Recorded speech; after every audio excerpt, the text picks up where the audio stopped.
ಪ್ರಜ್ವಲ್ ರೇವಣ್ಣ 31ನೇ ತಾರೀಕು ಬೆಂಗಳೂರಿಗೆ ಆಗಮಿಸ್ತಾ ಇರುವಂತ ಹಿನ್ನೆಲೆಯಲ್ಲಿ ಸಂಕಷ್ಟ ಎದುರಾಗಿದೆಯಾ ಪ್ರಜ್ವಲ್ ರೇವಣ್ಣಗೆ? ಪ್ರಜ್ವಲ್ ರೇವಣ್ಣ ನಿರೀಕ್ಷಣಾ ಜಾಮೀನು ಅರ್ಜಿಯನ್ನು ಹಾಕಿದ್ದಾರೆ. ಅವರ ಬಂಧನದ ಆತಂಕ ಅವರಿಗಿದೆ. ಹಾಗಾಗಿ ಅವರ ಆಗಮನದ ಹಿನ್ನೆಲೆ ಅವರನ್ನು SIT ಅಧಿಕಾರಿಗಳು ಬಂಧಿಸೋದಕ್ಕೆ ಹೊರಟಿದ್ದಾರೆ. ಹೀಗಾಗಿ ನಿರೀಕ್ಷಣಾ ಜಾಮೀನು ಅರ್ಜಿಯನ್ನು ಸಲ್ಲಿಸಿದ್ದಾರೆ. ಪ್ರಜ್ವಲ್ ರೇವಣ್ಣ ಪರ ವಕೀಲ ಅರುಣ್ ಮನವಿ ಮಾಡಿದ್ದಾರೆ ನಿರೀಕ್ಷಣಾ ಜಾಮೀನಿಗೆ. ಪ್ರಜ್ವಲ್ ರೇವಣ್ಣಗೆ ಸಂಕಷ್ಟ ಅಂತೂ ಬಹುತೇಕ ಖಚಿತ. ಮೇ 31ಕ್ಕೆ ಪ್ರಜ್ವಲ್ ರೇವಣ್ಣ ಆಗಮನದ ಹಿನ್ನೆಲೆಯಲ್ಲಿ ಅವರನ್ನು ಬಂಧನ ಮಾಡೋದಕ್ಕೆ ಸಕಲ ರೀತಿಯಲ್ಲೂ ಕೂಡ ಸಿದ್ಧತೆಯನ್ನು SIT ಅಧಿಕಾರಿಗಳು ಮಾಡಿಕೊಂಡಿದ್ದಾರೆ. ಹೀಗಾಗಿ ನಿರೀಕ್ಷಣಾ ಜಾಮೀನಿಗೆ ಅರ್ಜಿಯನ್ನು ಸಲ್ಲಿಸಿದ್ದಾರೆ ಪ್ರಜ್ವಲ್ ರೇವಣ್ಣ ಪರವಾದ ವಕೀಲರು ಅರುಣ್. ಪ್ರಜ್ವಲ್ ರೇವಣ್ಣಗೆ ಸಂಕಷ್ಟ ಆ ಮೂಲಕ ಬಹುತೇಕ ಖಚಿತ.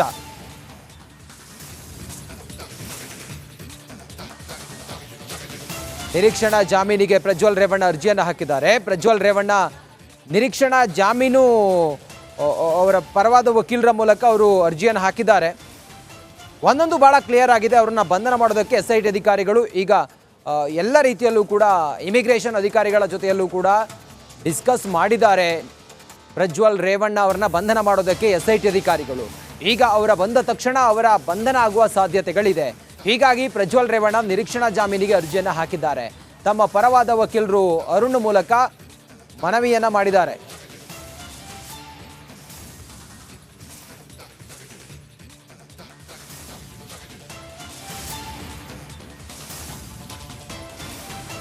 ಮತ್ತಷ್ಟು ಮಾಹಿತಿಯೊಂದಿಗೆ ನಮ್ಮ ಪ್ರತಿನಿಧಿ ಅಜಯ್ ನೇರ ಸಂಪರ್ಕದಲ್ಲಿ ಮಾಹಿತಿಯನ್ನು ಕೊಡ್ತಾರೆ. ಅಜಯ್, ಬಹುತೇಕ ಪ್ರಜ್ವಲ್ ರೇವಣ್ಣ ಬೆಂಗಳೂರಲ್ಲಿ ವಿಮಾನದಿಂದ ಇಳಿದ ತಕ್ಷಣ ಅವ್ರನ್ನ ಬಂಧನ ಮಾಡ್ತಾರೆ.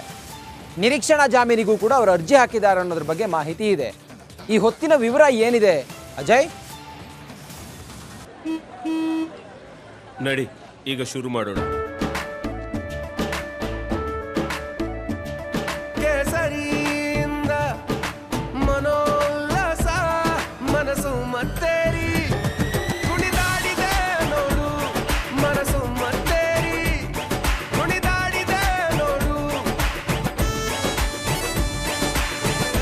ಕ್ಷಣ ಕ್ಷಣವೂ ಆಚರಿಸಿ ಕೇಸರಿ ಹಬ್ಬ. ವಿಮಲ್ ಬಾಯಲ್ಲಿ ಹೇಳಿ ಕೇಸರಿ. ಖಂಡಿತವಾಗ್ಲೂ ರಂಜಿತ್, ಇದು ಎಲ್ಲರೂ ಕೂಡ ನಿರೀಕ್ಷೆ ಮಾಡಿದ್ರು ಕೂಡ ಹೌದು. ಯಾಕಂತಂದ್ರೆ ಏನು ಈಗ ಮಾಧ್ಯಮದ ಮುಂದೆ ಅಂದ್ರೆ ಒಂದು ವಿಡಿಯೋ ಮಾಡಿ ಒಂದು ಬಿಟ್ಟಿದ್ರು ಪ್ರಜ್ವಲ್ ರೇವಣ್ಣ. ಇಲ್ಲ, ನಾನು ಮೇ 31ಕ್ಕೆ ನಾನು ಬರ್ತೀನಿ, ಅಲ್ಲಿ SIT ಮುಂದೆ ನನ್ನ ಏನಿದೆ ಅದನ್ನ ನಾನು ಹೇಳ್ಕೊತೀನಿ ಅನ್ನೋ ಒಂದು ವಿಚಾರವನ್ನು ಕೂಡ ಅವರು ಹೇಳಿದ್ರು. ಆದ್ರೆ ಆ ನಂತರ ಎಲ್ಲಿ ಬಂದ ತಕ್ಷಣ ಬಂಧನದ ಭೀತಿ ಕೂಡ ಇರುವಂತದ್ದು. ಸೊ ಹೀಗಾಗಿ ಇವತ್ತೇ ಒಂದು ನಿರೀಕ್ಷಣಾ ಏನೋ ಮಧ್ಯಂತರ ಜಾಮೀನನ್ನು ಅವರು ಸಲ್ಲಿಸಿದ್ದಾರೆ ಕೋರ್ಟ್ಗೆ. ಕೋರ್ಟ್ ಕೂಡ ಈಗಾಗಲೇ ಅದನ್ನ ಆಲಿಸುತ್ತೆ. ಆಲಿಸಿದ ನಂತರ ಇದನ್ನ ಮುಂದೂಡಿದೀವಿ ಅನ್ನೋ ಒಂದು ಮಾತನ್ನ ಹೇಳುತ್ತೆ. ಇಷ್ಟಕ್ಕೆ ಸುಮ್ಮನಾಗದಂತಹ ಪ್ರಜ್ವಲ್ ರೇವಣ್ಣ ಪರ ವಕೀಲರೇನಿದ್ದಾರೆ ಅವರು, ಇಲ್ಲ ದಯವಿಟ್ಟು ನೀವು ಈ ಒಂದು ಅರ್ಜಿಯನ್ನ ಸ್ವೀಕರಿಸಲೇಬೇಕು, ತುರ್ತಾಗಿ ಇದನ್ನ ನೀವು ನೋಡ್ಲೇಬೇಕು, ಅಟ್ಲೀಸ್ಟ್ ನಾಳೆಗಾದ್ರೂ ಒಂದು ರೀತಿ ಈ ಒಂದು ವಿಚಾರಣೆಯನ್ನ ಮಾಡಬೇಕು ಅನ್ನೋ ಒಂದು ಮಾತನ್ನು ಕೂಡ ಅವರು ಕೋರ್ಟ್ ಮುಂದೆ ಇಡ್ತಾರೆ, ನ್ಯಾಯಾಧೀಶರು ಮುಂದೆ ಇಡ್ತಾರೆ. ಆದ್ರೆ ನ್ಯಾಯಾಧೀಶರು ಈಗಾಗಲೇ ಇಲ್ಲ, ಇದಕ್ಕೆ SIT ಅವ್ರಿಗೂ ಕೂಡ ಕೆಲವೊಂದು ವಿಚಾರಗಳಿದೆ. ಸೊ ಹೀಗಾಗಿ ಈ ಒಂದು ವಿಚಾರಣೆಯನ್ನ ಮೇ 31ಕ್ಕೆ ನಾವು ಮುಂದೂಡಿದೀವಿ ಅನ್ನೋ ಒಂದು ಆದೇಶವನ್ನು ಕೂಡ ಈಗಾಗಲೇ ಹೇಳಿರುವಂತದ್ದು. ಒಟ್ಟಲ್ಲಿ ಸ್ಪಷ್ಟವಾಗಿರುವಂತದ್ದು ರಂಜಿತ್, ಈಗ ಏನು ಪ್ರಜ್ವಲ್ ರೇವಣ್ಣ ಅವರಿಗೆ ಬಂಧನ ಭೀತಿ ಇನ್ನೂ ಕೂಡ ಇರುವಂತದ್ದು. ಸೊ ಹೀಗಾಗಿ ಮೇ 31ರವರೆಗೂ ಕೂಡ ಅವರಿಗೆ ಜಾಮೀನು ಸಿಗೋದಿಲ್ಲ. ಅವತ್ತು ಕೂಡ ವಿಚಾರಣೆ ಆದ್ರೂ ಕೂಡ ಬಹುತೇಕ ಅವರಿಗೆ ಹಿನ್ನಡೆ ಆಗುವಂತ ಸಾಧ್ಯತೆಗಳು ಕೂಡ ಹೆಚ್ಚಿರುವಂತದ್ದು. ಇನ್ನು ಪ್ರಜ್ವಲ್ ರೇವಣ್ಣ ಬರ್ತಾರ ಅನ್ನೋದು ಇನ್ನೂ ಕೂಡ ಒಂದು ಪ್ರಶ್ನೆಯಾಗಿ ಉಳ್ಕೊಳ್ಳುತ್ತೆ. ಯಾಕೆ ಅಂತ ಕೇಳೋದಾದ್ರೆ, ಈ ಹಿಂದೆನೂ ಕೂಡ ನಾನು ಬರ್ತೀನಿ SIT ಮುಂದೆ ಏನು 7 ದಿನ ಟೈಮ್ ಕೇಳಿದ್ರು, ಆ ನಂತರ ನಾನು ಡಿಪ್ರೆಷನ್ಗೆ ಹೋಗಿದೆ, ಅದು ಇದು ಅನ್ನೋ ಒಂದು ಮಾತನ್ನು ಕೂಡ ಅವರು ಹೇಳಿದ್ದನ್ನು ಕೂಡ ನಾವು ನೋಡಿರುವಂಥದ್ದು. ಸೊ ಹೀಗಾಗಿ ಜಾಮೀನು ಸಿಕ್ಕಿಲ್ಲ, ಇದು ಸ್ಪಷ್ಟವಾಗಿರುವಂಥದ್ದು. ಇವತ್ತು ಜಾಮೀನು ಅವರು ಸಲ್ಲಿಸಿದಂತಹ ಮಧ್ಯಂತರ ಜಾಮೀನು ಸಿಕ್ಕಿಲ್ಲ. ಸೊ ಹೀಗಾಗಿ 31ಕ್ಕೆ ಕೂಡ ಅವರು ಬರುವಂಥದ್ದು. 31ಕ್ಕೆ ಬಂದ ತಕ್ಷಣವೇ ಅವರನ್ನು ಅರೆಸ್ಟ್ ಮಾಡುವಂಥ ಸಾಧ್ಯತೆ ಇರುತ್ತೆ.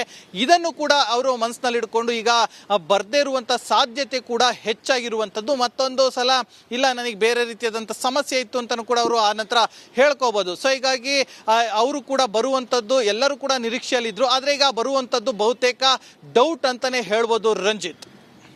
ಅಜಯ್, ಈಗ ಪ್ರಜ್ವಲ್ ರೇವಣ್ಣ ಬಂಧನ ಬಹುತೇಕ ಖಚಿತ. ನಿರೀಕ್ಷಣಾ ಜಾಮೀನಿಗೆ ಅವರು ಅರ್ಜಿ ಹಾಕಿದ್ದಾರೆ. ಏನಾದರೂ ಸಾಧ್ಯತೆ ಇದೆಯಾ ಜಾಮೀನು ಅಜಯ್?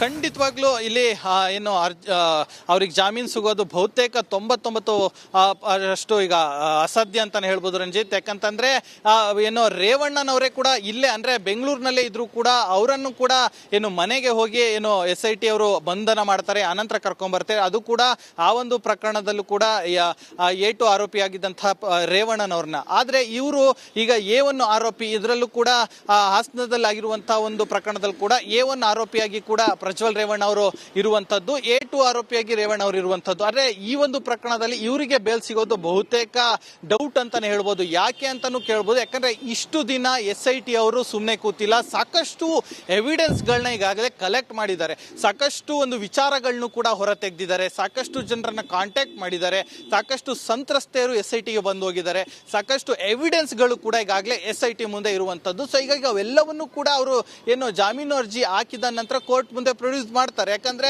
ನೀವು ಈ ರೀತಿ ಜಾಮೀನು ಕೊಡಬಾರ್ದು, ಯಾಕಂದ್ರೆ ಈ ವ್ಯಕ್ತಿ ನಮಗೆ ಕಸ್ಟಡಿಗೆ ಬೇಕು, ಅವರನ್ನ ನಾವು ವಿಚಾರಣೆ ಮಾಡಬೇಕು ಅಂತ ಹೇಳಿ ಕೂಡ ಅವರು ಹೇಳ್ತಾರೆ. ಸೊ ಹೀಗಾಗಿ ಅವರಿಗೆ ಜಾಮೀನು ಸಿಗೋದು ಕೂಡ ಬಹುತೇಕ ಡೌಟ್ ಅಂತಾನೆ ಹೇಳ್ಬೋದು. ಯಾಕಂದ್ರೆ ಈಗಲೂ ಕೂಡ ಅವರು ತುರ್ತಾಗಿ ಜಾಮೀನು ಅರ್ಜಿನ ವಿಚಾರಣೆ ಮಾಡಬೇಕು ಅಂತ ಹೇಳಿ ಕೋರ್ಟ್ ಮುಂದೆ ಮನವಿಯನ್ನ ಮಾಡಿದ್ರು. ಯಾರು ಪ್ರಜ್ವಲ್ ರೇವಣ್ಣ ಪರ ವಕೀಲರಾದಂತ ಅರುಣ್ ಅವರು.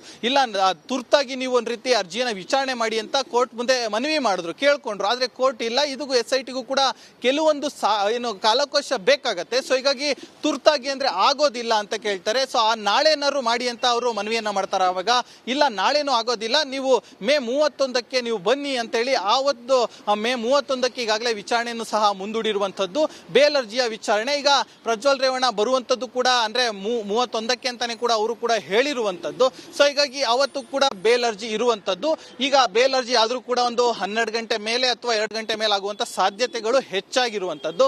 ಆದ್ರೆ ಪ್ರಜ್ವಲ್ ರೇವಣ್ಣ ಬಂದ ತಕ್ಷಣವೇ ಅವರನ್ನ ಬಹುತೇಕ ಬಂಧಿಸುವಂತ ಅಜಯ್, ನಿಮ್ಮೆಲ್ಲ ಮಾಹಿತಿಗಾಗಿ. ದೇಶದ ಅತಿ ದೊಡ್ಡ ನೆಟ್ವರ್ಕ್ ನಿಂದ ಮೆಗಾ ಕವರೇಜ್. ದೇಶದ ಮತದಾರನ ಆದೇಶ NDAಗ ಇಂಡಿ ಒಕ್ಕೂಟಕ್ಕ. ಲೋಕ ಅಖಾಡದಲ್ಲಿ ಗೆಲ್ಲೋದ್ಯಾರು ಸೋಲೋದ್ಯಾರು. ಕರುನಾಡಿನ 28 ಕ್ಷೇತ್ರಗಳ ನಿಖರ ಫಲಿತಾಂಶ. ಫಾಸ್ಟ್ ರಿಸಲ್ಟ್, ಪಕ್ಕಾ result. Number 1 election team, number 1 network, number 1 coverage.